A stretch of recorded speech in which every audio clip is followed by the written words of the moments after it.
diplomado en asesoría de tesis de la Universidad Nacional Mayor de San Marcos, posgrado en nutrición y estados del ánimo en la Universidad de California en Los Ángeles, Estados Unidos. Desde el 2020 se encuentra realizando investigación en áreas de salud mental, educación, estilos de vida y enfermedades metabólicas. Bueno, muchas gracias, doctor doctor Víctor Juan Vera Ponce, por aceptar la invitación y contribuir a nuestro desarrollo científico. La pantalla es toda suya para que pueda compartirnos. ¿Qué tal con todos? ¿Qué tal con todos? Muy buenas. ¿Se me escucha? ¿Se me escucha claro? Sí, perfecto, doctor. Muy bien, ¿qué tal con todos? Muy buenas noches. Primero que nada, agradecer por la invitación. Me siento bastante contento por esto y tocar un tema bastante interesante, ¿no? Que voy compartiendo mi pantalla, que es justamente el tema de estudios descriptivos, y justamente vamos a ver específicamente por qué. Muy bien. Entonces, vamos a comenzar. A ver, primero que nada, siguiente, muy bien.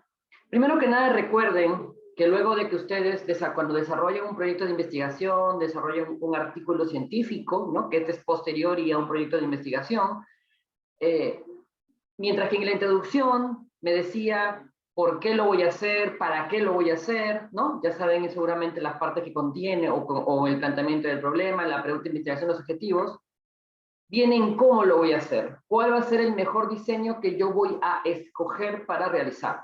Entonces, esa es la importancia del tipo de estudio, del diseño de estudio que yo voy a utilizar. Entonces, obviamente, la clasificación de los estudios, o sea, el estudio como tal, para yo especificar cuál es mi tipo de estudio, qué estudio es, de qué se trata mi estudio, realmente es una suma de características que hay que considerar. Primero, es que el estudio puede ser de carácter cualitativo o de carácter cuantitativo. Ojo, no se confundan lo cualitativo con la variable tipo cualitativa o lo cuantitativo con la variable tipo cuantitativa. Eso es para operación de variables, que lo vamos a ver creo que en la siguiente ponencia, conmigo al menos, y ahí no son sinónimos. O sea, si sus variables, todas las que utilizan por coincidencia, son cualitativas nada más, no por eso van a decir que ese estudio, su tipo de estudio es tipo cualitativo. Mientras que si tienen variables cuantitativas, no van a decir que es estudio cuantitativo. No. Lo cualitativo generalmente se basa, o sea, tu tipo de estudio cualitativo se basa en entender el porqué de las cosas, el porqué por decirlo de una manera bastante resumida, el porqué del comportamiento humano. Y el cualitativo generalmente es mediante entrevistas.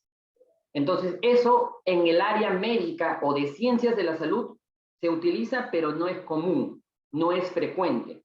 Entonces, ¿qué es lo que hacemos nosotros? Nosotros, comúnmente los profesionales de la salud, lo que hacemos es realizar estudios cuantitativos.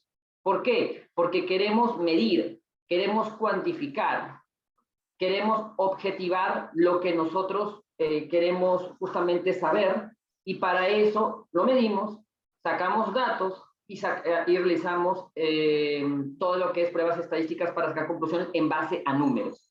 Entonces, generalmente todos ustedes, sus estudios, sus proyectos van a ser cuantitativos, de carácter cuantitativo, y eso no se pueden olvidar. Nuevamente, no tiene nada que ver con la variable. Ahí quiero ser bastante claro. Muy bien. Siguiente punto. Observacional o experimental. ¿Cuál es la diferencia? Bueno, eso es clásico. Observacional, donde solamente observo el comportamiento de las variables, ¿no? En las personas, en los pacientes que yo estoy estudiando, solamente observo, mientras que en el experimental intervengo. A ver, posteriormente voy a hacer un ejemplo un poco más específico de esto. Muy bien, esa es la diferencia. Siguiente, puede ser descriptivo, lo que justamente vamos a ver hoy día, descriptivo o analítico. Y ojo, quiero ser también aquí bastante claro, una cosa es estudios tipo descriptivos y otra cosa es análisis estadísticos descriptivos. No sé si tocarán ustedes en este curso la parte estadística, debo suponer que sí. Y cuando lo toquen y escuchen ustedes del análisis estadístico descriptivo, no quiere decir que es sinónimo de un estudio descriptivo. Si bien en los estudios descriptivos se hacen análisis descriptivos, y en los estudios analíticos también se hacen análisis descriptivos. Entonces, por favor, no vayan a confundirse eso. A veces también se usa, a veces es cierto que los nombres son iguales, pero tienen que verlo desde el punto de vista estadístico, desde el punto de vista de clasificación de estudios, o de los diseños de estudios.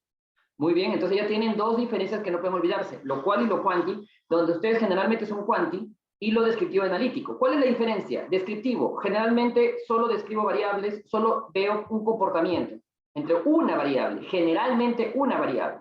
Mientras que en el analítico veo el comportamiento de dos variables, el famoso factores asociados a, factores de riesgo de, etcétera, etcétera.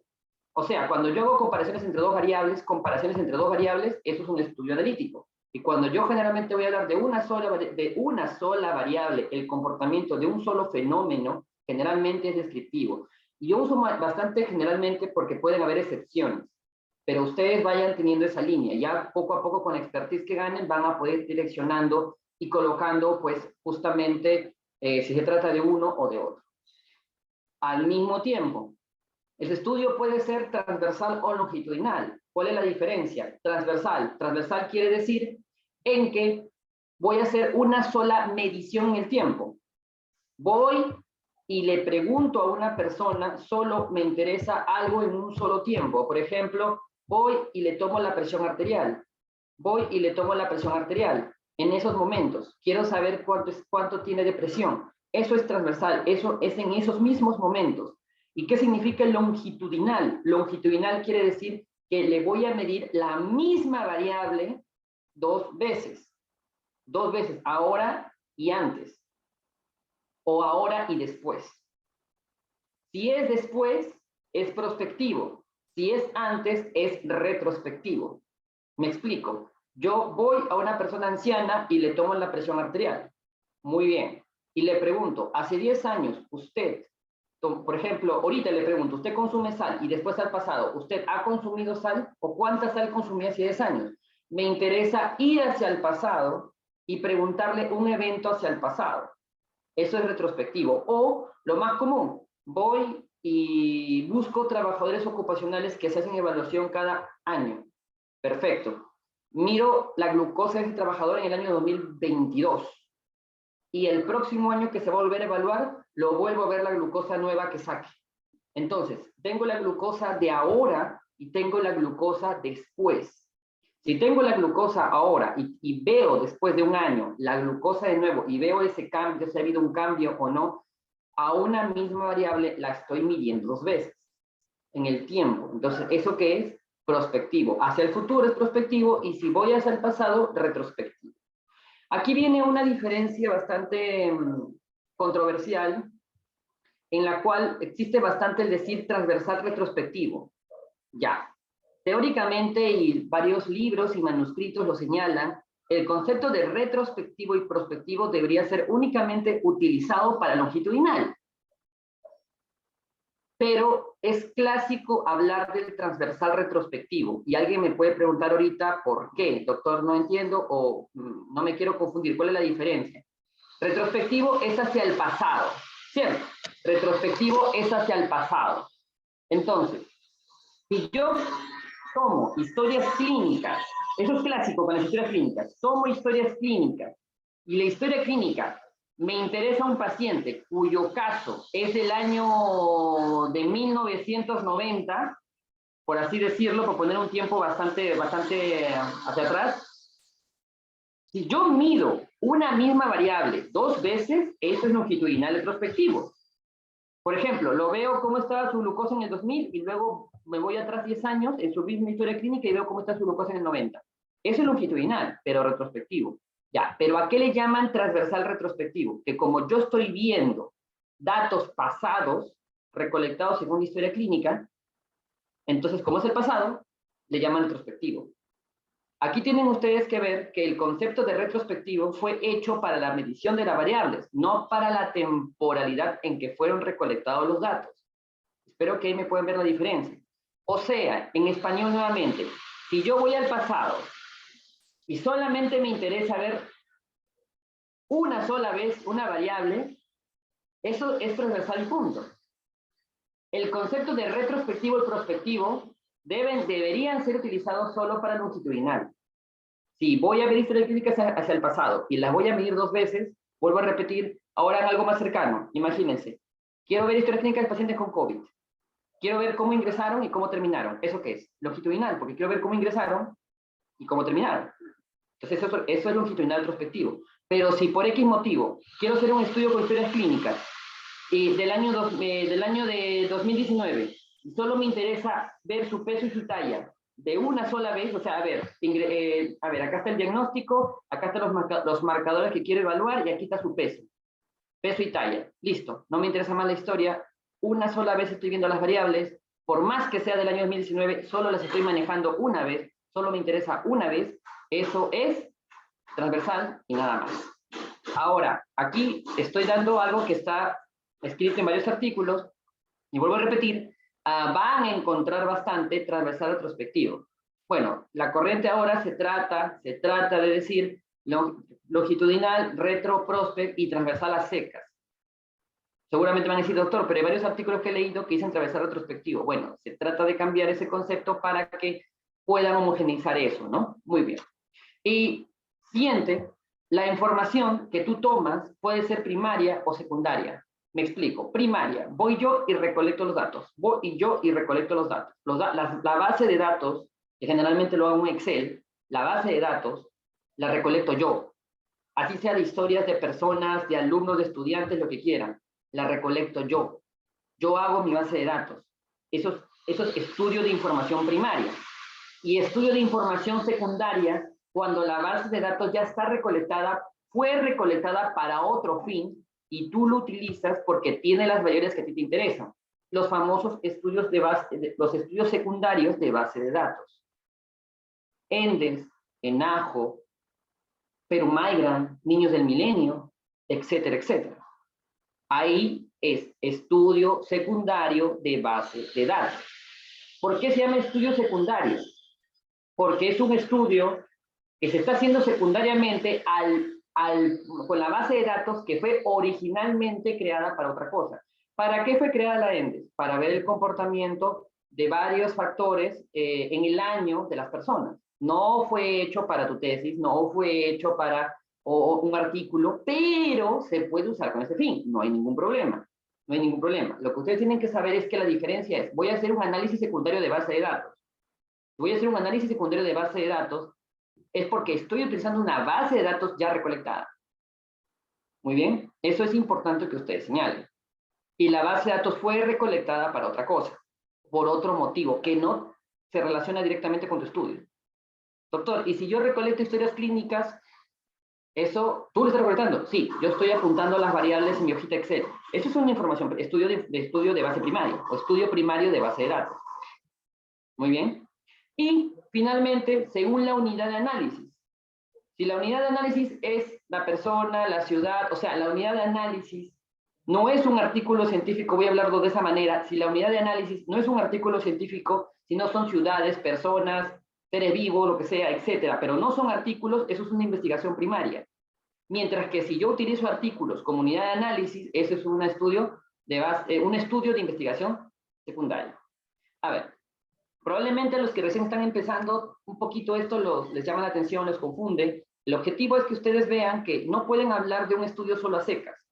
Es decir, el más exquisito de todos ustedes, si quiere especificar bien en una tesis, en un proyecto, el estudio es cuantitativo, observacional, descriptivo, de corte transversal, de información primaria, y si quieres, aunque ya no sería necesario, de investigación primaria.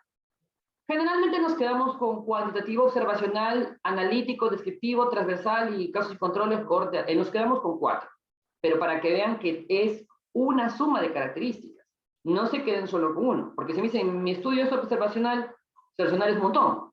Mi estudio es descriptivo, también es un montón. Es analítico, también es un montón. Es transversal, también. Entonces, saben, tienen que hacer una suma de características. Perfecto.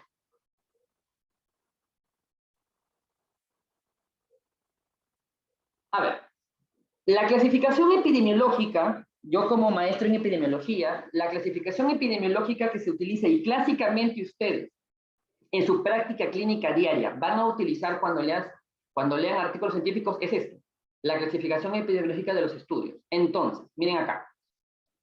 Ustedes tienen a partir de estudios primarios, o sea, según la unidad de análisis, me refiero a eso, estudios primarios o estudios secundarios. La unidad de análisis no es un artículo científico, a grosso modo, eso es un estudio primario. Y si es un artículo científico, eso sí es un estudio secundario. Estudios primarios.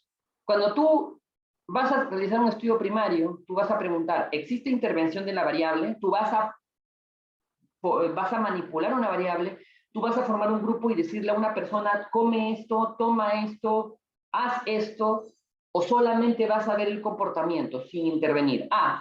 En este caso, no voy a intervenir. Si no intervengo, eso es un estudio observacional, porque solamente observo. Y si yo intervengo, eso es un estudio experimental. Eso es un estudio experimental. Muy bien. Siguiente. Cuando se trata de un estudio observacional, tú te preguntas, ¿existen relación entre variables? O sea, voy a relacionar variables. Recuerden que yo les dije, si ustedes relacionan variables, ¿eso es un estudio? Ya, primero, no relaciono variables. Solamente voy a estudiar cierto fenómeno, sin relacionar, sin asociar nada. Si no hago eso, es descriptivo. Si no asocio. Pero si evalúo una relación, factores asociados, asociación entre A y B, A como riesgo de B, A como pronóstico de B, etc., eso es analítico. Entonces, miren, lo observacional puede dividirse en descriptivo o analítico. Miren cómo estamos juntando la clasificación que hemos hecho antes. Muy bien. Mientras que en experimental, que no lo vamos a ver el día de hoy, tú preguntas si hay o no hay una aleatorización. Si hay una aleatorización, obviamente eso es un ensayo clínico aleatorizado, los famosos ECAS, que muchos de ustedes deben haber escuchado porque se han hecho bastante famosos por el tema del COVID, ¿no? Y si no hay aleatorización, tenemos varias posibilidades.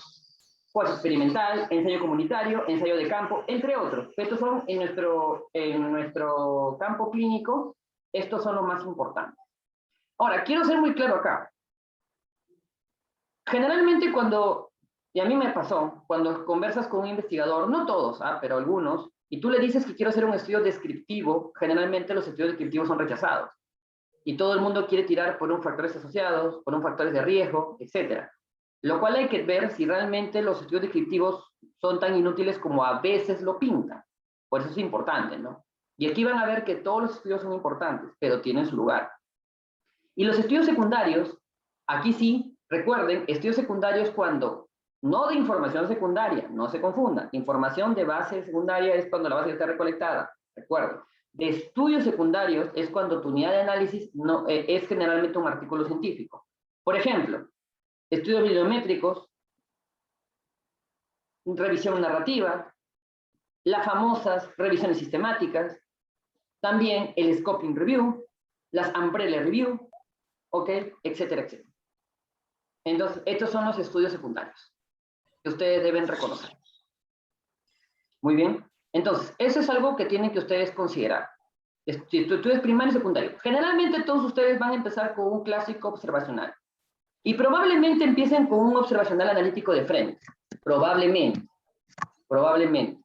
Ahora, la pregunta es, ¿por qué rechazamos, vuelvo a repetir, ¿no? ¿Por qué rechazamos los descriptivos? ¿Tan malos son o tan inútiles son? Vamos a ver. Entonces, los estudios descriptivos, miren acá, tienen toda esta clasificación. No es perfecta, pero es una clasificación interesante. Los estudios descriptivos se clasifican por la unidad de análisis. Si esta es la persona o esta es la población el total. Si es, por ejemplo, la persona, o bueno, vamos a empezar con la población, hablamos de los famosos estudios ecológicos, ignorados por muchos, que pueden ser exploratorios de grupos múltiples, series de tiempo, que actualmente están en boga, y los estudios mixtos. Muy bien. Entonces ya tenemos esto. Luego, por el tema de individual, cuando es la persona, puede ser de corte transversal o puede ser longitudinal. Recuerden, transversal, una sola medida en el tiempo, longitudinal, más de 2 medidas en el tiempo. Pueden ser 2, 3, alguien está con el micro Parece que está el micro prendido. Ya. Entonces, puede ser transversal o puede ser longitudinal. Entonces, esa es la clasificación que uno generalmente tiene que saber. Recuerden, por la cantidad de veces que tomas una variable. Ahora, miren lo interesante acá. Los transversales generalmente se han tomado en sinónimo, los famosos estudios de prevalencia y frecuencia, como si fuera sinónimo de descriptivo. O sea, cuando uno dice, quiero hacer un estudio descriptivo, generalmente uno preguntaba, ya, ¿y qué quieres hacer? Ah, quiero ver la prevalencia de diabetes, imagínense, de diabetes en mi comunidad. Obviamente, uno piensa que cuando habla de estudio descriptivo es sinónimo de prevalencia, y no es así. Se dan cuenta todos los estudios descriptivos que hay. Porque, ojo, aquí no voy a ver de manera clásica, porque pueden haber híbridos y mezclar y todo eso, pero estamos hablando de manera clásica, ecológicos, puede haber analíticos, etcétera, etcétera. Asociación dentro de ecológicos, ya, pero vamos a lo básico. Entonces, quiero hacer un estudio descriptivo. No piensen que el único estudio descriptivo que hay es el de prevalencia o frecuencia. Hay más, y hay muy interesantes. Por ejemplo, las pruebas diagnósticas, pruebas de concordancia, las series de casos y los estudios económicos. Económicos, necesitamos estudios económicos, lamentablemente se hace poquísimo, por no decir casi nada. Y los longitudinales, los estudios de incidencia, que necesitamos, análisis sobre vida, también interesantes, o de carga de enfermedad, que necesitamos. ¿Cuánto es el avisa, años de vida saludable perdidos? ¿Cuántos son los años de vida perdidos por discapacidad de una enfermedad? ¿Cuántos son los años de vida perdidos por muerte prematura? Etcétera, etcétera. Entonces, miren todos los estudios que podemos hacer de manera descriptiva, no necesariamente solo de prevalencia o frecuencia. Muy bien, entonces, si quieren hacer un estudio descriptivo, bienvenido sea. Doctor, ¿y hay posibilidades de hacer estos estudios? Por supuesto. Los de carga de enfermedad, hay bases de datos que están enviando a veces por ahí, que uno puede pedir en el MINSA, en el CDC, etcétera, y puedes hacer uno de esos estudios. A veces ya el CDC, por ejemplo, presenta cuál es el ABP, el ADB o el AVISA del cáncer, por ejemplo, pero hay. También puede ser prueba diagnóstica, concordancia, etcétera. Muy bien.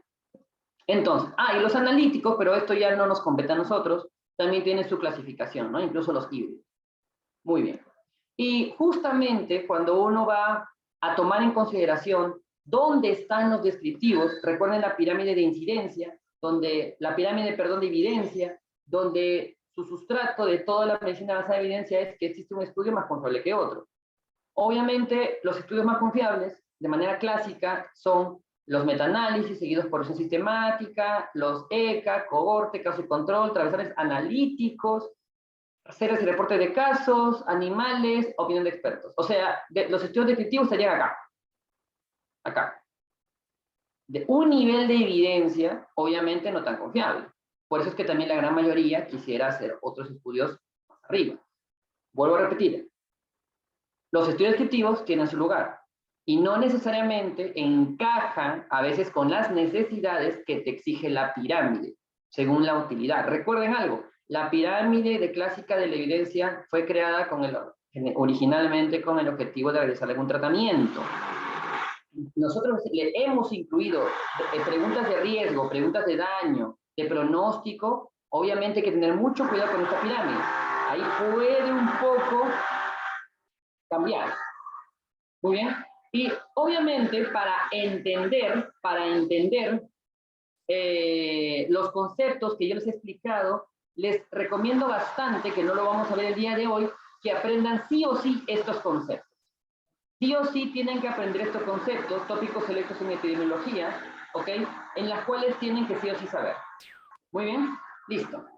Y obviamente, y vuelvo a repetir, los estudios descriptivos no han sido tan partícipes, incluso en la declaración de Stroff. Recuerden que la declaración de Stroff fue creada con qué objetivo, de que qué tan completo está diseñado tu artículo científico, no tiene nada que ver con la parte crítica, de manera muy general. Entonces, Stroff generalmente fue diseñado para analíticos. Mucho cuidado cuando van a realizar un artículo científico de lo que les he mencionado antes, descriptivos queriendo usar el STROF, porque he visto eso. He visto, por ejemplo, hacer estudios de concordancia, por poner un ejemplo, hacer un estudio ecológico y querer ver el STROF, cuando el STROF fue creado para observacionales, pero por más que sean observacionales, fue creado principalmente como para artículos de tipo analítico. Muy bien. Muy bien. Entonces, como pueden ver, esa es la característica que tiene. Ahora, obviamente hablar de uno por uno de cada estudio va a ser un poquito pesado, porque créanme cuando les digo, economía en la salud es un mundo, pruebas de concordancia es otro mundo, o sea, son temas bastante separados. Así que les voy a mencionar los más comunes y la utilidad que tienen cada uno. Muy bien. Entonces, dentro de los transversales, recuerden que los procesos esenciales es que, ya les dije, la medición se hace en un solo momento. Doctor, nos habló del estudio transversal y del corte transversal. ¿Es lo mismo? Bueno, los estudios transversales son los que tienen un corte transversal. Así que digamos que yo he visto alguna vez que dice que estudio transversal de corte transversal, estudio transversal de corte transversal. Ya, dan eso. Los estudios transversales tienen justamente la característica, ¿no? Tienen la característica de ser de corte transversal. Así que no hay que redundar. Cuando digan longitudinales, ahí sí, tienen que especificarme de qué tipo. Los longitudinales sí se abren más, pero los transversales generalmente no tanto. Entonces la medición es un solo momento. Clásicamente fue conocido como estudio de prevalencia, o también por si acaso fue conocido como estudio de frecuencia de enfermedades.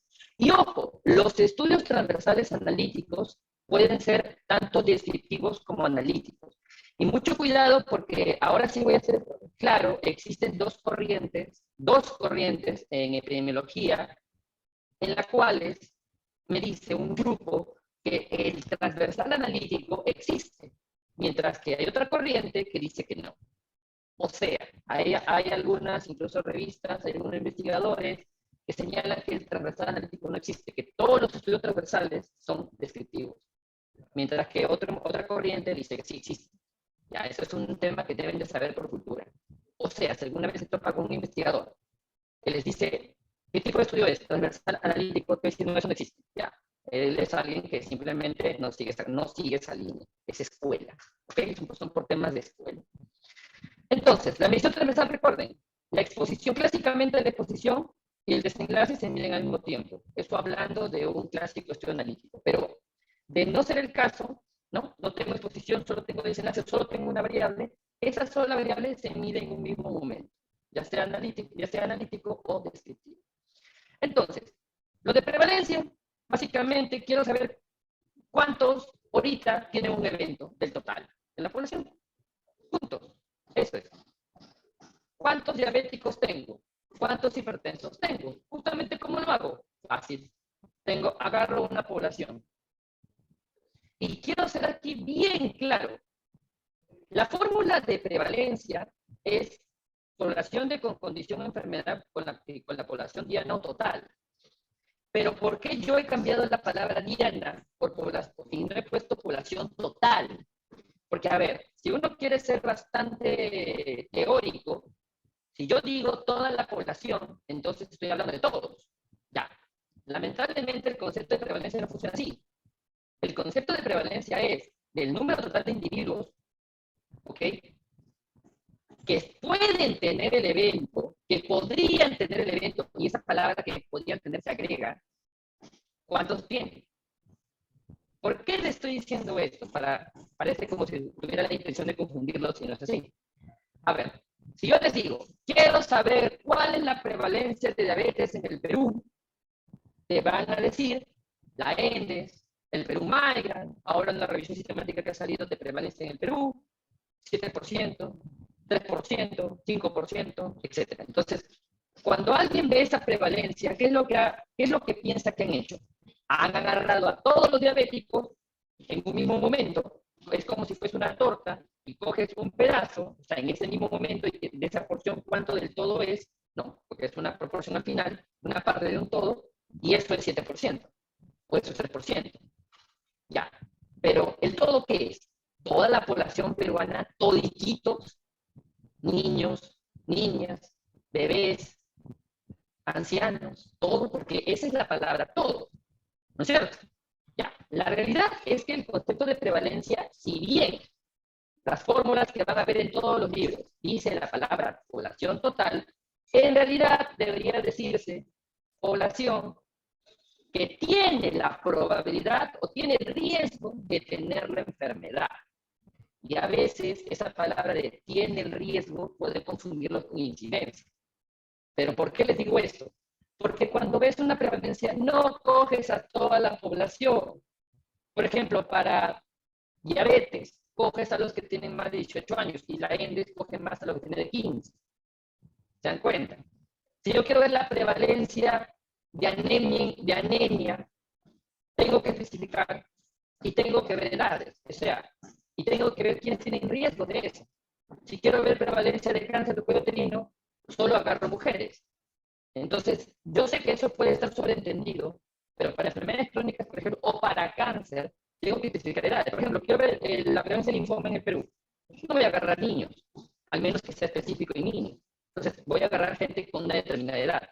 ¿Por qué? Porque recuerden que a partir de 18 años, para diabetes, por ejemplo, estoy más predispuesto a tener diabetes tipo 2. Porque cuando hablo de diabetes me estoy especificando más a diabetes tipo 2, por ejemplo. Entonces, por eso la cantidad de población diaria. Eso es lo del concepto de prevalencia. Y es muy importante. Y busca, ojo, ojo, buscan los estudios de prevalencia ser los más representativos posibles. A ver, aquí viene el problema en el cual a veces genera confusión, como cuando a mí también me confundieron con eso. Quiero hacer un estudio de prevalencia en un hospital. No, yo busco ser lo más representativo. Tiene utilidad, al menos que sea una enfermedad muy específica y el hospital requiere ese dato, y más allá que el hospital requiere ese dato, que sea algo tan importante, ¿ok? No es representativo hacerlo en un solo hospital. No es representativo. Entonces, si uno viene a decir, quiero hacer un estudio de prevalencia de X cosa en un hospital, eso no tiene nada de representativo. Y eso lamentablemente no iría como un estudio de prevalencia. ¿Se dan cuenta? Entonces, los estudios descriptivos de prevalencia son útiles porque me permiten saber cómo está el comportamiento de una enfermedad en determinado momento. Son muy útiles. Y ojo, en nuestro país no conocemos la prevalencia de muchas enfermedades. Gracias a la ENDES conocemos la prevalencia de anemia, de diabetes, de hipertensión, conocemos la prevalencia de obesidad, pero no conocemos la prevalencia de hipertiroidismo, de hipotiroidismo, no conocemos muchas prevalencias que necesitamos saber. Síndrome metabólico casi no la conocemos, tampoco. Por ejemplo, si alguien pregunta cuál es la prevalencia del síndrome metabólico, no lo conocemos. O sea, necesitamos estudios de prevalencia, sí. El único detalle es que sea representativo. A veces, para proyectos, para artículos, donde no podemos llegar a grandes cantidades de poblaciones o a varias ciudades, nos conformamos lamentablemente, y es lo que hay en mi hospital. Obviamente un estudio de prevalencia no entra ahí. Entonces ahí es donde hay discrepancia, ¿no? Porque me ha tocado, donde me han dicho tesistas, quiero hacer prevalencia en mi hospital, y eso obviamente no es un estudio adecuado de prevalencia, porque recuerden, tiene que ser representativo. Ok, muy bien. Entonces, ¿cómo funcionaba esto? Tengo una población, ya, vamos a ver, quiero ver hipertensos. Gente, ojo, ahora sí, población con riesgo de tener la enfermedad. O población diaria, ya, para por ahí no estar confundido con el tema de la palabra riesgo. Población diaria. Mi población diaria son gente a partir de 18 años. Perfecto. Quiero ver cuántos son hipertensos. Excelente. ¿Qué hago? Agarro a estas personas y en esos mismos momentos los hago que estén infinita y les mido la presión arterial. Y en esos momentos tomo la presión arterial. No lo tomo mañana, no lo tomo pasado, lo tomo en esos momentos. Y me doy cuenta cuántos tienen una presión arterial por arriba de 140, según los criterios que conocemos, ¿no? Los criterios para saber hipertensión. Justamente veo que tengo 27 de 84, por este ejemplo, y mi prevalencia de hipertensión, vamos a hacer lo que hemos hecho representativo, es de 32,14%. Y listo, ya tengo mi estudio de prevalencia. No es complicado. Obviamente, vuelvo a repetir, la idea es que sea representativa para que mis datos sean útiles. Muy bien. Entonces, ya saben, son útiles, los estudios de prevalencia son útiles, porque justamente me permite ver cómo se comporta una enfermedad en un determinado momento. Obviamente, se recomienda que los estudios de prevalencia se realicen cuando la enfermedad no es dinámica.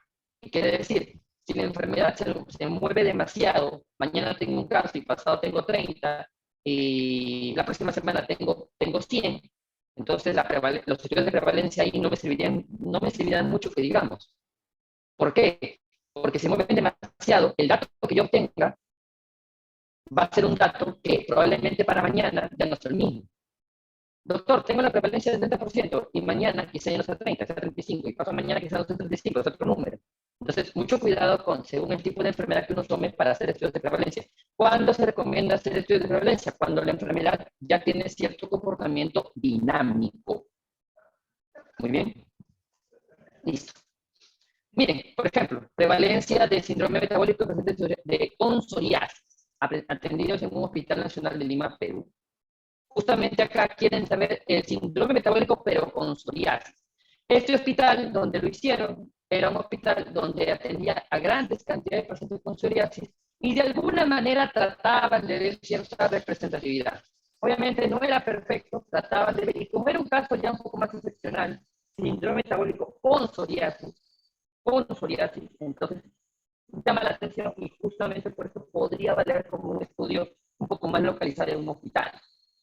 Por justamente el comportamiento. Y este hospital, si tú captas a una cantidad de pacientes con psoriasis, también podría servir bastante para ver cuántos con psoriasis hacen síndrome metabólico.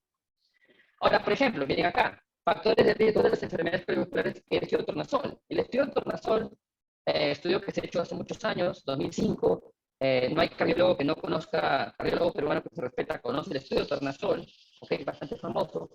Hay cosas que llamaron la atención del estudio tornasol, muy bien, pero ahorita solamente les quiero mostrar las características que encontraron en su artículo, muy bien, y los análisis estadísticos que realizaron. Ahora miren, como les dije, no tenemos datos, o no teníamos datos, por ejemplo, claros de prevalencia de diabetes en el Perú, hasta que se realizó una revisión sistemática de estudios transversales. O sea, las revisiones sistemáticas no tienen por qué recaer solamente en estudios de ECA. Claro, fue creado, como les dije, la pirámide para tratamiento, para ver si el fármaco funciona o no. Luego se han ido, y por eso nació el pico, la pregunta pico. Luego se agregó los otros estudios, y por eso ahora tranquilamente puedo hacer revisiones sistemáticas hasta de estudios transversales. Muy bien. Para conocer, por ejemplo, prevalencia. Entonces, tomo estudios transversales que hayan estudiado la prevalencia de diabetes mellitus tipo 2, por ejemplo, en este caso, ¿no? Que tengan que ser representativos, tienen que ser representativos, ojo, y tranquilamente hago mis análisis y saco una conclusión. Esta revisión sistemática realizada por Rodrigo Carrillo y Bernabé, ¿no? De Crónicas, tuvieron una conclusión aproximada de que los casos de prevalencia eran alrededor del 7%, mientras que la ENDES tiene alrededor del 4%, 3%.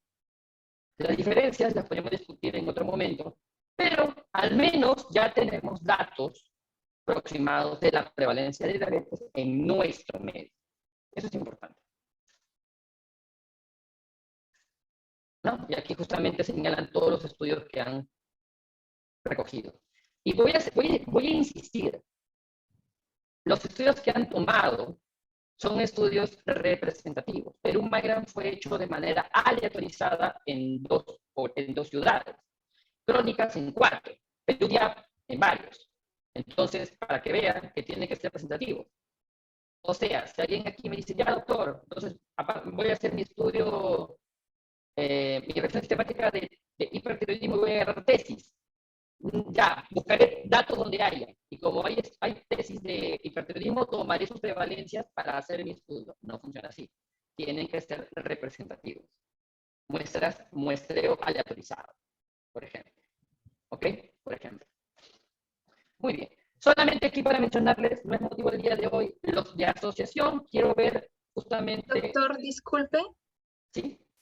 Se escucha un poquito entrecortado, me están comentando por el chat y yo también lo escucho entrecortado. Ya ves cómo lo arreglo. Ya. A ver, a ver. Un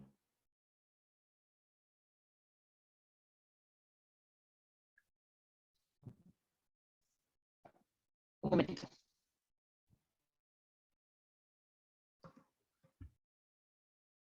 Ya. Hola, ¿me escuchan? ¿O sigue Sí, escuchándose doctor. entrecortado? Ahorita sí, muy bien se lo escucha. Muchas gracias.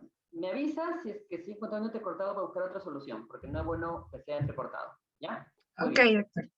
Gracias por avisarme y gracias también por avisar en el chat. Entonces,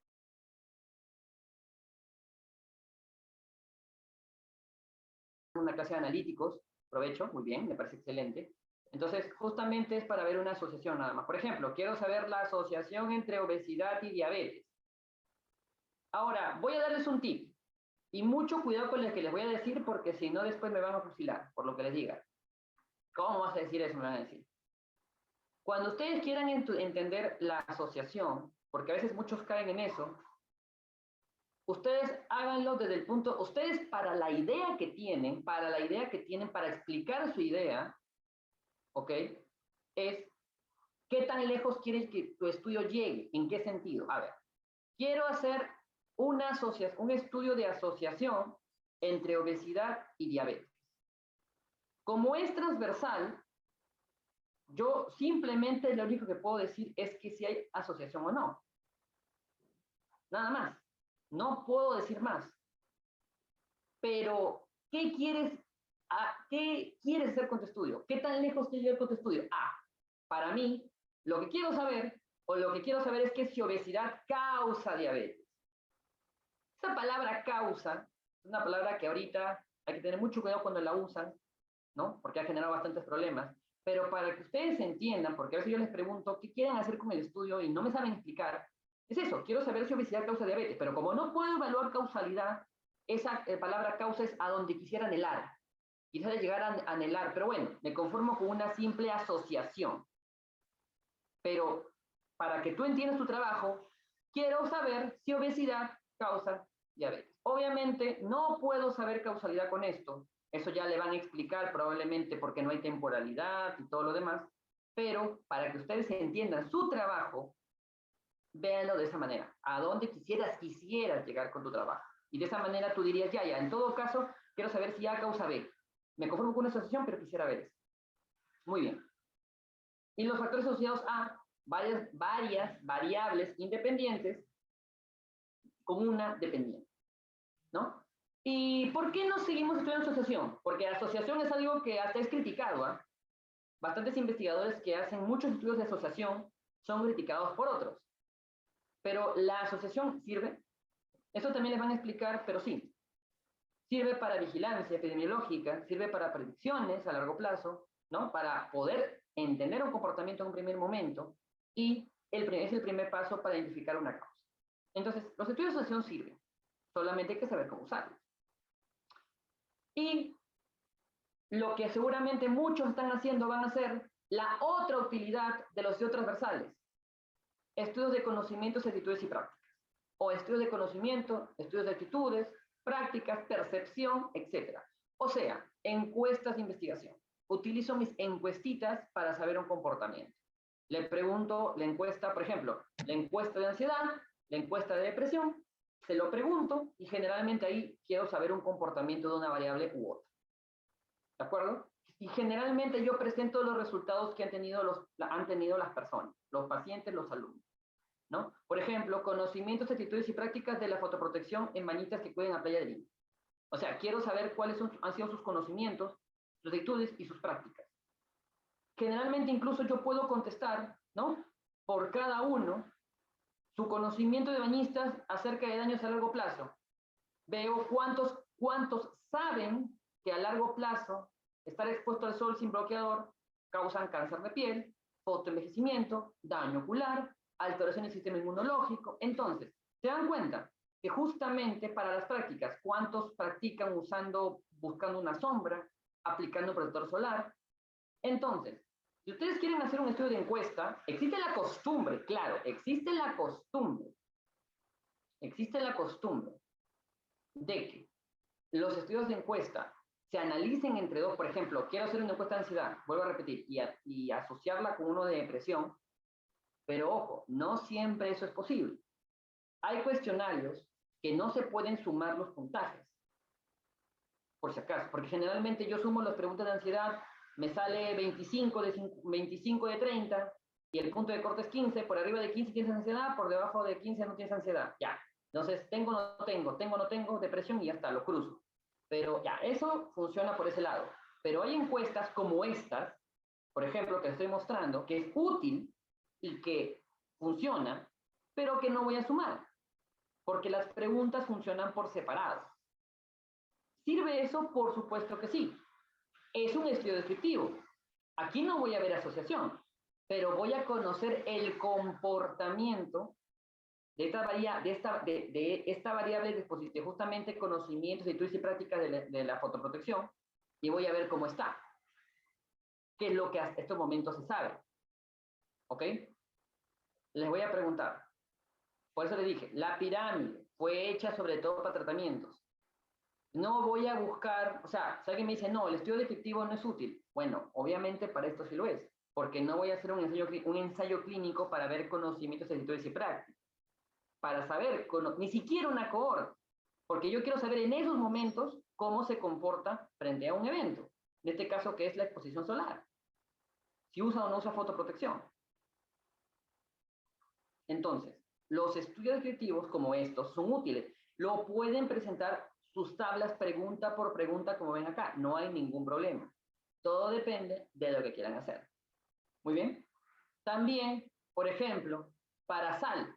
E incluso, algunos lo quieren, las preguntas son estas, de sal, ¿no?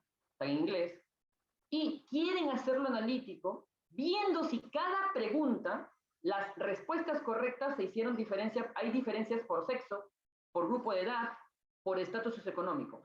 O sea, han unido los conocimientos, estudios y prácticas de sal y quieren hacerlo analítico al compararlo con sexo, con grupo, con estatus.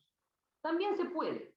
Lo quieren hacer así, porque quieren saber si la pregunta cambia según el sexo, según la edad, etc. Pero ojo, si simplemente no les interesa ver esos cambios y solo quieren saber el comportamiento del consumo de sal, pueden presentar tranquilamente pregunta por pregunta.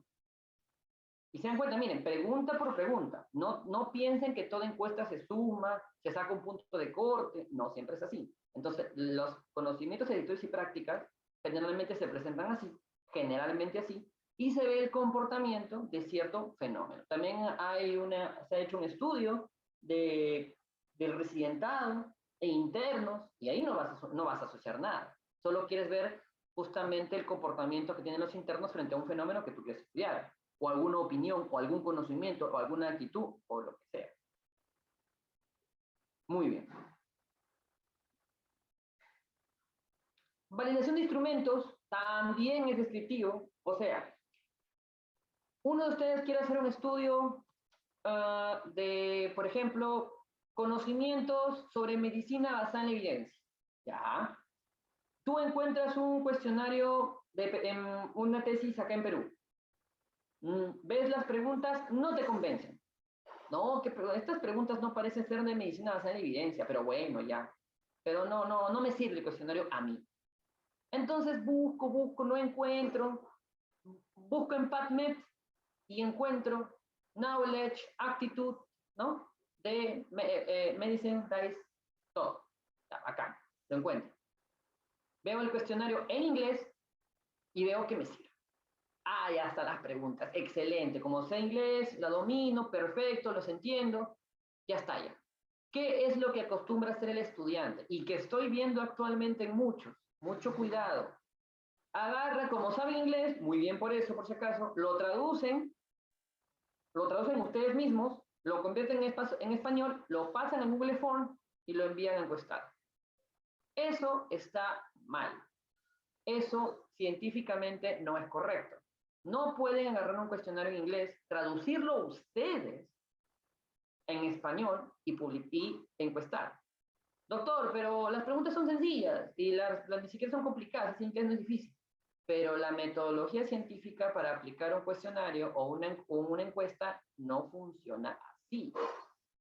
Ustedes deben pasar por un proceso de validación en su medio. Es incluso, si encuentran una encuesta, por ejemplo, hasta de alimentación en México, que justamente ahora estamos haciendo un estudio, que hemos tomado un cuestionario en México, México dice tortillas. Y acá en Perú no comemos tortillas. Entonces, esa pregunta, solo con cambiar la pregunta, nos hace tener que validar el cuestionario en nuestro medio, antes de usarlo. O sea, validación es un artículo.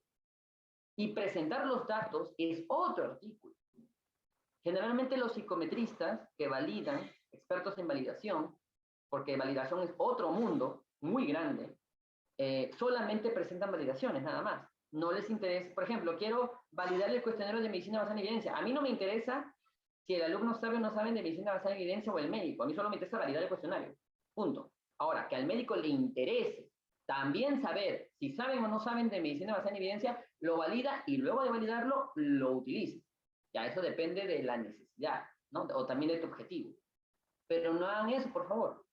No hagan eso. O sea, lamentablemente, lo digo así, lamentablemente, si quieren usar un cuestionario de afuera, van a tener que validarlo. ¿Habrá excepciones? Algunas sí. Pero por el momento les digo eso, porque estoy viendo bastantes publicaciones de encuestas, de que utilizan encuestas y que simplemente los han traducido y los han usado. Y eso está mal.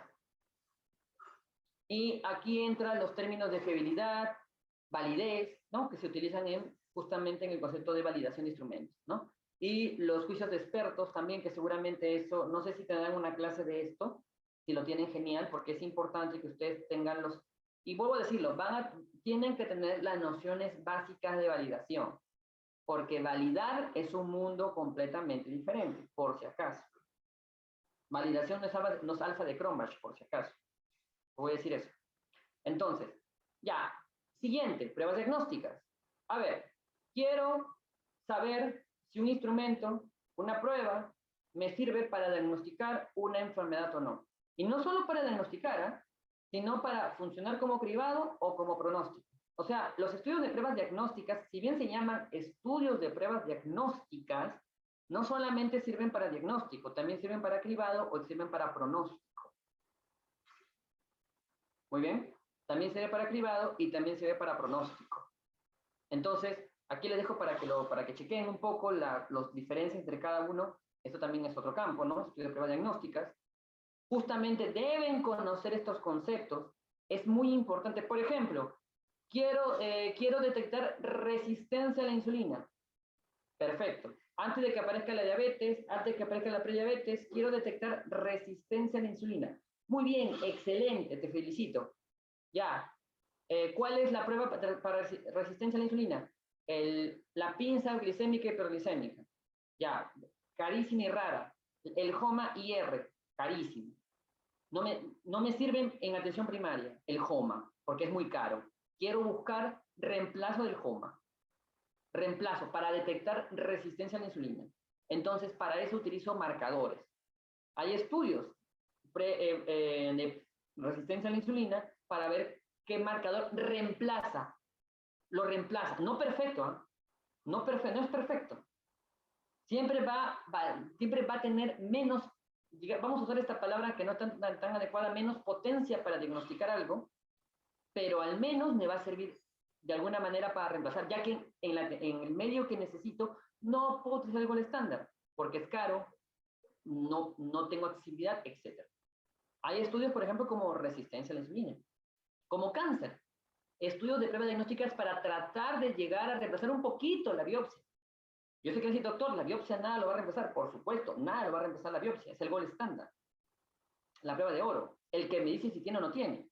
Pero en lugares donde no tengo para hacer biopsia, necesito buscar biomarcadores que traten, al menos, cuyo valor positivo me diga, bueno, que me equivoque al haber dado positivo. Me equivoque tanto de que no tenga la enfermedad, un poco difícil. Ya, Lo voy a decir de esa manera, ¿no? Pero tienen que entender conceptos de sensibilidad, especificidad, valor predictivo positivo, negativo, y lo que se usa ahora en semiología basada en la evidencia, ¿no? Y aplicada a la clínica, los likelihood rating, o coeficientes de verosimilitud, también, ¿no? Por ejemplo, utilizan curvas ROC para puntos de corte, ¿no? Por ejemplo, este estudio de acá fue hecho para síndrome metabólico. Quiero saber si el IMC, el BIPE, o el LAB, o el TIG, ¿cuál de ellos me diagnosticaría mejor síndrome metabólico? Ya que síndrome metabólico necesito tres parámetros de 5, a veces HDL, triglicéridos, no tengo en la postita. Entonces, ¿cuál de ellos me podría, más simples que eso, que incluso cintura abdominal no es fácil medir, ni siquiera en atención primaria, aunque tengo una cinta, porque cintura abdominal es un arte para medirlo, necesito ser antropometrista idealmente, entonces voy a buscar reemplazos para diagnosticar síndrome metabólico, reemplazando los 5 criterios que necesito. Puedo usar al IMC, al BAI, al LAB o al TIG en este estudio. ¿Cuál se aproxima más? Bueno, lo voy a decir de esta manera, la curva se aproxima más a esta unidad? El LAB. Entonces, según este estudio, idealmente el LAB me sirve como reemplazo del síndrome, bueno, como reemplazo a los clásicos criterios para diagnosticar síndrome metabólico. Si tuviese los 5 criterios, mejor los utilizo, pero al no tenerlos, no me queda de otra, de todos, al menos el que más se aproxima, el LAB, para diagnóstico. También puede ser para cribado, también puede ser para pronóstico, ya depende del estudio que quieras hacer. Muy bien. Por ejemplo, el rendimiento diagnóstico del índice triglicéridos y glucosa para de insulina. Entonces, la insulina, índice de triglicéridos y glucosa. Es lo que yo quiero ver. Quiero ver si el índice de triglicéridos y glucosa es útil para diagnosticar resistencia a la insulina, ¿no? Entonces, justamente veo que tanto se aproxima a diagnosticar resistencia a la insulina, me aparecen justamente los puntos de corte, sensibilidad, especificidad y todos los datos, y veo cuál es el mejor punto de corte. En pocas palabras, ¿qué estoy tratando de decir con esto? ¿Qué estoy diciendo con esto? Con un punto de corte de 8.85 del índice TIG, si tienes un valor por arriba de este punto de corte, según esta prueba, tendrías resistencia a la insulina. Con una buena sensibilidad, una buena especificidad. No es perfecta, pero al menos me serviría. Con un punto de corte 85. O sea, saco al paciente, saco su índice TIG en la calculadora, donde quieran, y sale con un punto, sale con un valor más de 8.85, ¿qué le dices? Usted tiene resistencia a la insulina. Tú en el fondo, las probabilidades de que tenga son altísimas. O sea, algo así funciona, ¿no? Y para finalizar, los estudios longitudinales en el tiempo, ¿no? Justamente clásicos son de tiempo-evento, donde yo no solamente quiero saber si tienen el evento o no en un determinado tiempo, sino quiero saber en cuánto tiempo lo tienen. Este tiempo puede ser en días, en meses o en años. Comienzo siguiendo al paciente y termino, y después de un periodo que yo selecciono, 1 año, 2 años, 3 años, 5 años, veo cuántos desarrollaron el evento. Esos son los estudios de tiempo-evento. Clásicamente son cohortes, o sea, analíticos, pero también pueden ser estudios longitudinales descriptivos. ¿Ok? Entonces, por ejemplo, el estudio del inicio del evento, seguimiento para médicos generales. Quiero hacer un estudio de seguimiento de médicos generales. ¿Cuál es mi inicio? La obtención del título de médico cirujano. ¿Y cuál es el evento final? Ingreso a la especialidad. ¿Cuánto tiempo tardan los médicos en 5 años? ¿Cuántos de todos los médicos en 5 años ingresan a la especialidad? Es un estudio sobre vida. Ahora, alguien dice, doctor, ¿para qué no se llama sobrevida, supervivencia? ¿Que el médico sobrevive hasta que ingresa a la especialidad si muere o vive? No. Si bien se llama sobrevida o supervivencia, realmente no, o sea, fue creado para ver si muere o sobrevive al final del estudio, puede ser utilizado para cualquier tipo de trabajo de investigación que amerite seguir y ver un evento al final. Por ejemplo, en español, ¿qué quiero saber? A ver, en Perú muchos terminan la carrera médica, ya, y quiero ver cuántos en 5 años o en 1 año, bueno, 1 año es imposible por el ser ya, en 3 años o en 5 años, ¿cuántos médicos me ingresan a la especialidad? Y simplemente hago eso. Lo sigo en esos 5 años, lo sigo en esos 3 años. Pregunta, ¿estoy comparando algo? No estoy comparando nada, no voy a comparar médicos versus algo más, no, solo a médicos, y a los médicos los sigo en el tiempo y veo cuánto ingresan a la especialidad. Eso es descriptivo y es útil, porque tengo que saber cuántos médicos al terminar en 5 años ingresan a la especialidad. Imagínense que por la pandemia, del 100% de médicos que ingresaron que terminaron la carrera, solamente, por poner un valor inventado, 30% ingresaron a la especialidad. Ya tengo un artículo científico, conclusión, 30% de médicos ingresaron a la especialidad en un seguimiento de 5 años. Ahora, ¿por qué se deberá? Factores asociados a ingreso a la especialidad en médicos generales. Ya tengo mi otro estudio, donde yo hago mi encuestita y le pregunto, edad, sexo, estudio de maestría, universidad privada o universidad no privada, si no fue la palabra, etcétera, etcétera. Trabaja, no trabaja, tiene familia, no tiene familia, tiene hijos, no tiene hijos, tiene esposa, no tiene esposa, todo lo que quieras. Y hago una asociación. ¿Se dan cuenta cómo de un estudio descriptivo que me da un comportamiento tranquilamente tengo para otro manuscrito que es ya el comportamiento? ¿Se dan cuenta? Es así. También, por ejemplo, cáncer gástrico, que estaba mal mi... Ya, cáncer gástrico, cirugía, ¿cuántos mueren? ¿O cuántos recidimos? ¿Se acabó? En 5 años, por ejemplo. Pacientes con cáncer gástrico, ya. Someto a todos los pacientes en cirugía, ya. ¿Cuántos mueren en 5 años después de la cirugía? Doctor, y si quisiera comparar cáncer gástrico, todos tienen cáncer gástrico, un grupo con cirugía y otro grupo sin cirugía. Y veo si la cirugía es útil o no. ¿Qué pasa si al final de los 5 años, ambos grupos, que se operaron o no, se mueren por igual? La cirugía no sirve. Ojo, estoy siendo hipotético, ¿eh? Estoy siendo hipotético. Pero ¿qué pasa si en los 5 años los que se operaron viven más tiempo? O sea, mientras que los que no se operaron, en estos 5 años se murieron todos, los que se operaron, algunos sobrevivieron a los 5 años. Entonces la cirugía es útil. Miren, ¿cómo puedo hacerlo tranquilamente primero descriptivo y del mismo tema puedo hacerlo analítico? Depende mi objetivo. Depende para qué lo quiero hacer. No todo debe ser analítico. Se acaban de dar cuenta con el ejemplo de los médicos. No todo debe ser analítico. Muy bien. Y los análisis sobre vida pueden ser con tablas de vida descriptivas, con plan Meyer, y la razón de tasas de incidencia y el hazard ratio ya son analíticos, por si acaso. Eso ya es para, supongo que les mencionaron un poco en su clase de estudios analíticos, ¿no? La función de supervivencia. Miren, básicamente lo que ustedes quieren ver es esto. ¿En cuánto tiempo, según el tiempo que yo estoy viendo, cuánto desarrollan el evento?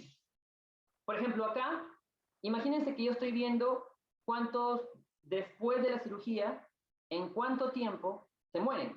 Y veo que a los 60 meses casi todos murieron. Miren, en los 60 meses, imagínense que yo al paciente con cáncer gástrico lo sigo 60 meses. Ya. En 60 meses, todos murieron. Ya, doctor, no sea así. 36 meses, ya. En 36 meses, quiten esta parte de acá, 36 meses, no todos se murieron. Quiere decir que de alguna manera la cirugía, al menos a 36 meses, quedaría un poquito menos de la mitad. ¿Se dan cuenta? Para eso me sirve el estudio de supervivencia. Igualito, de los médicos generales sin especialidad, en 60 meses, ¿cuántos meses en especialidad? Depende de mi evento. Veo que, miren, en 60, imagínense que estos sean médicos generales. En 60 meses todos me hicieron especialidad. O casi todos ya. Me quedó una muy pequeña parte que no me hizo especialidad. Solo esta, es donde está la punta. Todos son curvas de supervivencia. No piensen que supervivencia es solo vivir o morir. Por ejemplo, hasta ahora no hay, me parece, no hay estudios en internos. En un año. Para ver un evento al año. No sé, no hay. Hay estudios en los cuales pesan al interno antes del internado y luego del año lo vuelven a pesar el interno. No hay. Para saber si el internado te puede hacer desarrollar sobrepeso o obesidad. La ectoscopía y la experiencia nos dice que sí, pero nos falta la evidencia, obviamente, ¿no? Muy bien, eso es un ejemplo. Ya, esto solamente para razón de tasa de incidencias. Bueno, esto lo voy pasando porque esto es más analítico. Muy bien. Y la función hazard, ¿no? Donde yo voy a comparar y voy a ver tasas de riesgo instantáneo. Pero eso ya lo van a ver, eso solamente era para mencionarlo cuando lo quieran volver analítico, y eso lo van a ver en la clase seguramente de analítico, de estudios analíticos. Muy bien, eso es todo. Muchísimas gracias.